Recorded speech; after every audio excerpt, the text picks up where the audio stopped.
now, once again, Raymond Arroyo. Welcome back to The World Over. The last of the presidential primaries are scheduled for June 7th. Republican Donald Trump has all but clinched his party's nomination. But will a third-party candidate emerge to challenge his dominance? And Hillary Clinton and Bernie Sanders continue to battle it out for the Democratic nomination. To discuss it all, I'm joined here in Washington by Editor-in-Chief of CNS News, Terry Jeffrey. Terry, hey, great to see you. Good to see you, Raymond. I want to start with two bites.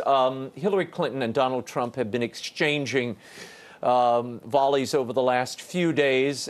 This was Donald Trump earlier this week in a preemptive attack on Hillary Clinton. Watch. Our Libya invasion, decisions on Syria, Iraq, and Iran have made the Middle East more dangerous than ever before. And you know that. She went to sleep when our ambassador was murdered. Donald Trump's ideas aren't just different. They are dangerously incoherent. They're not even really ideas, just a series of bizarre rants, personal feuds, and outright lies. Well, you heard the exchange there. Hillary is really making a foreign policy argument. She's saying, look, I have the credentials. I've been proven in the field. I'm your woman. Does this work? Is this what the voters are looking at and for this election season? Well, Raymond, I do think people have a very serious interest in the foreign policy of the United States. And I think part of the reason Trump has been as successful as he has is because people are very upset with the course of things in the Middle East. We have a massive movement of refugees into Europe. We have a genocide against Christians in Syria. Even the Secretary of State, John Kerry, had to admit that. And if you look at Hillary Clinton's record, she was one of the people, in fact, she wanted to take credit for being the person who advocated the U.S. military intervention in Libya. That was an intervention that did not have congressional authorization. Remember, when George W. Bush first went into Iraq, at least he got congressional authorization. The U.S. intervention in Libya did not. And what has ensued from that? We see the rise of the Islamic State in eastern Libya, the collapse of any kind of stability in the Middle East. As bad a person as Muammar Gaddafi was, and this was an evil man. Yep. He, at the time of his departure, he did have some shared interests with the United States, particularly opposing al-Qaeda and Islamist terror. So I think if there's a referendum on foreign policy, Hillary Clinton loses. Hillary Clinton said during this foreign policy speech, a much touted one on Thursday, he is unfit temperamentally, speaking of Trump, unfit temperamentally to hold the office and be the commander-in-chief. Does that stick, or because it's coming from Hillary Clinton and she's responsible for some of the things you mentioned, does it roll off? Well, leave aside Hillary Clinton's credentials for making that criticism. I think there are legitimate questions about the temperament of Donald Trump. I think there are questions about his rhetoric. I think there are questions about his depth of knowledge. I think that his basic approach to foreign policy, which is rejecting the utopian Wilsonian view that was advanced, quite frankly, both by the George W. Bush administration and by the Obama administration as being a policy that failed, didn't help people in the Middle East, didn't help the American people. That basic criticism, I think, has significant traction with the people of this country. On the other hand, I think that Americans recognize prudence is the #1 virtue in the conduct of foreign policy, which means you have to be careful, you have to analyze the facts. The ultimate outcome is you want to maximize the freedom and security and prosperity of the American people using moral and constitutional means. And I do believe there are questions about, although Trump's basic view may be one that resonates, whether that prudential approach is one that he's proven to people he can take. The other day, I mean, he's continually tweeting during this Hillary Clinton foreign policy address. He was tweeting out, rather, she has no credibility. She cannot govern. She cannot lead. She's lying. And then he really that was just a continuation of what he said the other day. Watch this. I wonder if I could start, instead of saying crooked Hillary, which is a very accurate description, I wonder if I could say, remember Lion, I won't say Lion Ted, I refuse to say. Lion Ted holds that Bible high, puts it down, and then he lies. Well, I'm going to retire that from Ted. I'm not going to call Ted that anymore. But I wonder if I could redo it. Because after watching her last night with the lies, that I love the leader of North Korea. You know, first of all, I think that Ted Cruz is a very principled, honorable guy. I think he's stood up for important things in the United States Senate, stood up against the Republican establishment in Washington, D.C., and fought for good things, including, by the way, religious freedom, which has been under attack in this country. And Ted Cruz is actually defending that as a sitting member of the United States Senate. So, no, I don't think it's appropriate for someone who's running for president to go around casually calling people liars. That's not right. Is it effective at this point, though? No. The fact is it was effective against Ted Cruz. Well, I would hope, actually, that that kind of rhetoric in a presidential campaign would not be effective. And I would caution people to underestimate the intelligence of American voters. People may be very rightfully upset with the fact that we seem to have a one-party establishment in Washington, D.C. that isn't really looking out for the interests of the American people, that comes to Washington and does things that are quite different from what they told the voters they were going to do when they get elected. And by the way, I think that's one question people have about Trump. But I don't think that those people are immune to intelligent, well-reasoned arguments for advancing someone's candidacy.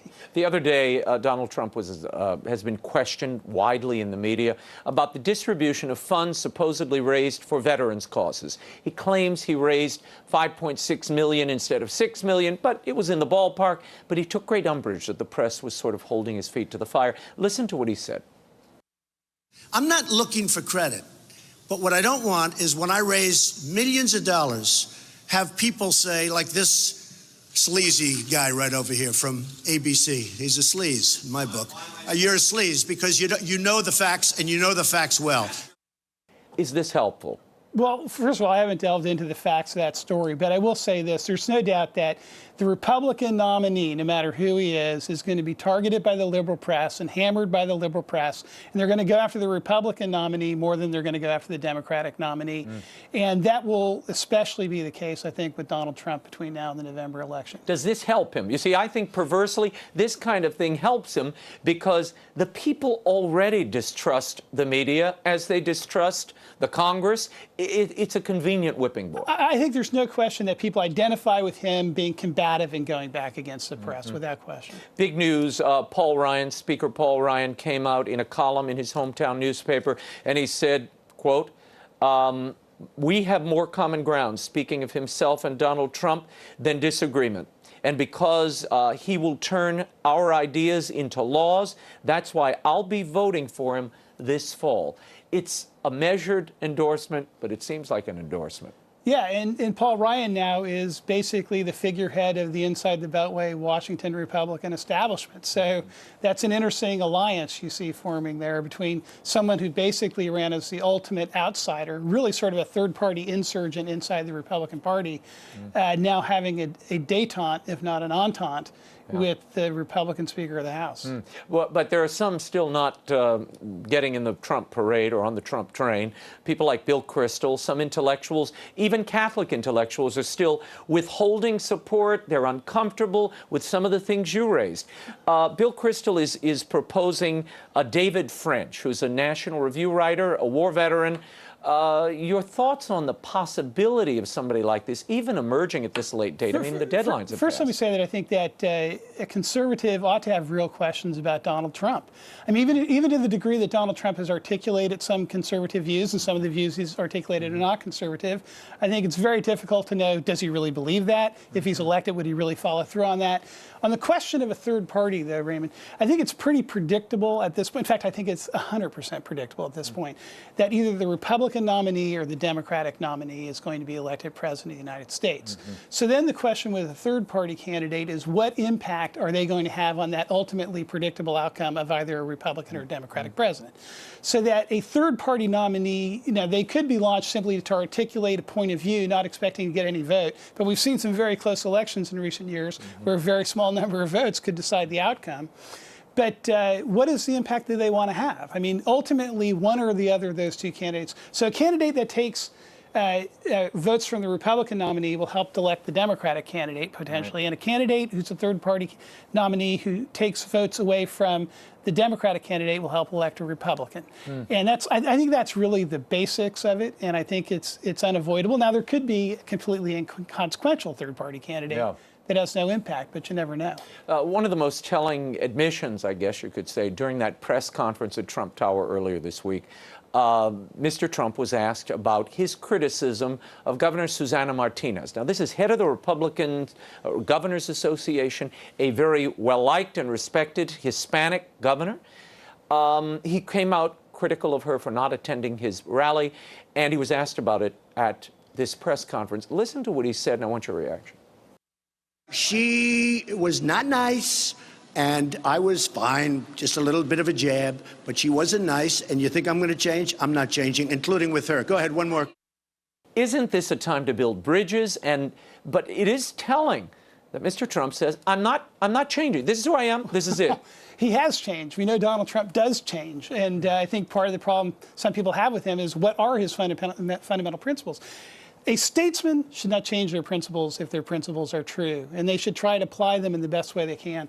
But also in debate and political discussion, ad hominem argument it's a fallacy, basically, and we don't need it. One of the things that's wrong with American politics, American discourse in general, is the proliferation of ad hominem argument. If you're arguing from true principles and you have a rational and logical argument, you can take that to people and you can persuade them. And I would argue, what did Ronald Reagan do more than anything else? He persuaded people to join him in doing the right thing. Abraham Lincoln did that too. George Washington did that. A great leader, a statesman, is a person who, rooted in true principle, is able to make the case for the correct course through persuasion that is reasonable. Do you think people are looking for a statesman, or are they looking for an outsider to come in and disrupt this system that they think has so wronged them over so many decades? You know what, I think that people have a lot of emotional reaction against what's going on in America today, and Trump has tapped into that. I do think that a statesman, someone who was trying to bring the country in the right direction, and doing so in a high-minded and reasonable way, would persuade and win people. But I do think also there is appropriate anger. Anger is an appropriate response to outrageous things. I have to talk for example, killing unborn babies, for example. Well, should you not be outraged about that? And rooted in principle, ought you not to be able to argue people that the right to life is inviolable, and then argue with people reasonably to move them to the correct position? I think you can. I think we need statesmen who do that. I want to talk about this California primary for the Democratic Party, at least on June 7th. You look at the polls. According to this poll of likely California Democratic primary voters, Clinton, 49, Sanders, 47%. That's within the margin of error. If he can pull off a victory in California, he being Senator Sanders, what does that do to the Clinton candidacy? Does it cast it in doubt? Even though she has 770 plus delegates. I think the very fact that Bernie Sanders has lasted as long as he has beat former Secretary of State Clinton in so many states, and may have a chance of beating her in California, indicates that she is in fact a weak candidate for the Democrats. She was in 2008. Barack Obama was able to defeat her. California, since Ronald Reagan, has been a blue state. It's been voting for Democrats, but California is a state that also is experiencing what people feel is a decline of America. The other day I was looking at the Census Bureau median household income figures. California generally is a wealthier state than many others. It ranks about 15th for median household income, but income peaked in California in 2006. People had a lower income in 2014 in real terms per household in California than they had in 2006. So I think people are feeling it in California as much, if not more, than anywhere else. Yeah, well, Bernie is asking that these delegates, these super delegates, be released on a state-by-state basis at the convention. Do you ever see that happening? No. No. It's her nomination.